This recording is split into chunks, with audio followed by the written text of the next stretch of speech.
One crisp autumn morning, a commotion arose in the bustling marketplace of Agra. A group of merchants huddled around a bewildered farmer who claimed his prized cow, Rainy, had vanished into thin air.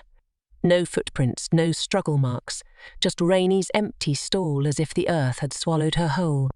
News of this bizarre occurrence reached Akbar's grand court, piquing his curiosity. He summoned Birbal, his trusted advisor, known for solving the trickiest puzzles with wit and wisdom. Birbal, the emperor declared, find Rainy the cow and unravel this baffling mystery. Birbal, ever ready for a challenge, accepted the task with a playful wink. He set off for the marketplace, not with guards and swords, but with a basket of juicy mangoes and a mischievous grin. Reaching the distraught farmer, he offered him a mango and began, "Don't fret, friend. Rani will be home before sunset, as sure as the sun hangs in the sky."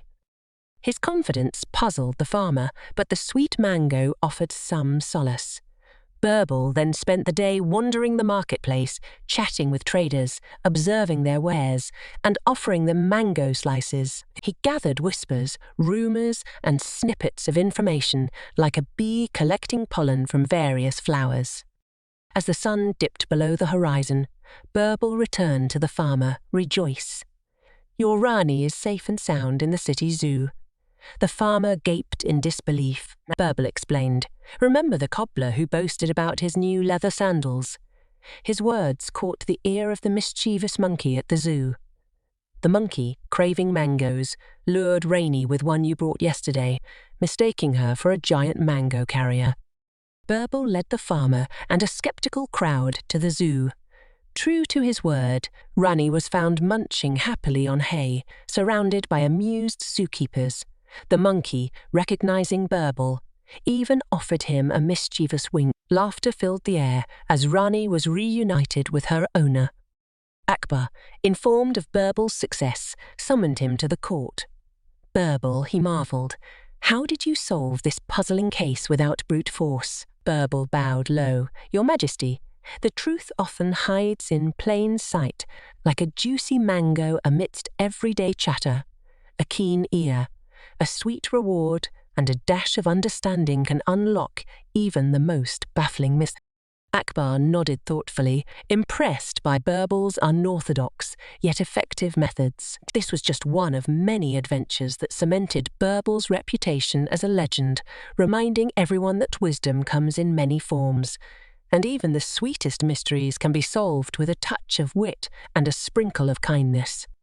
As the news of Rani's return spread, whispers turned into cheers, and soon all of Agra buzzed with the tale of Birbal's mango diplomacy. But amidst the celebrations, a sly smile stretched across the face of Jafar, the envious merchant from the previous story. He saw an opportunity to tarnish Birbal's reputation and gain favour with the emperor. Jafar orchestrated a scheme. He stole a precious ruby necklace from the royal treasury, replacing it with a clever replica made of red glass.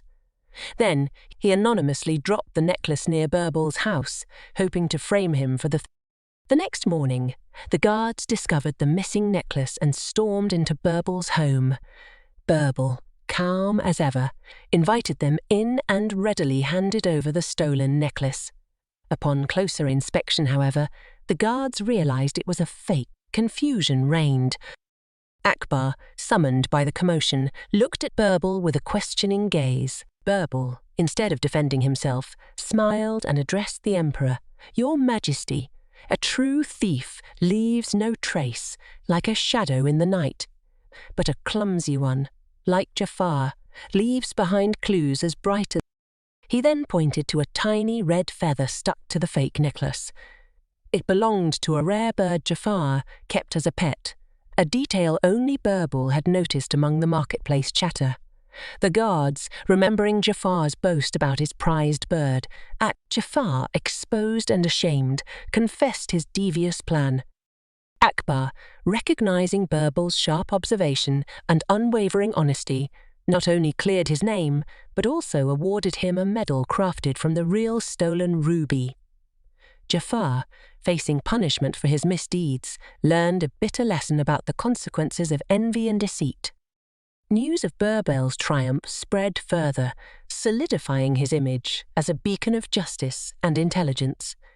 Parents used his stories to teach their children the value of honesty and observation. Even Raja Vikram, impressed by Birbal's wit, sent him another riddle, this time a complex mathematical puzzle. Birbal, never one to shy away from a challenge, spent days analysing the problem. He visited farmers, merchants, and scholars, gathering data and different perspectives. Finally, he cracked the code, using not just numbers, but also everyday objects and situations to illustrate his solution. Raja Vikram, witnessing Birbal's innovative approach, declared him a true master of both logic and creativity. Their intellectual exchange became a legend, reminding everyone that knowledge comes not just from books, but from observing the world with open eyes and an open mind. Thus, Birbal's adventures continued, each tale teaching valuable lessons about honesty,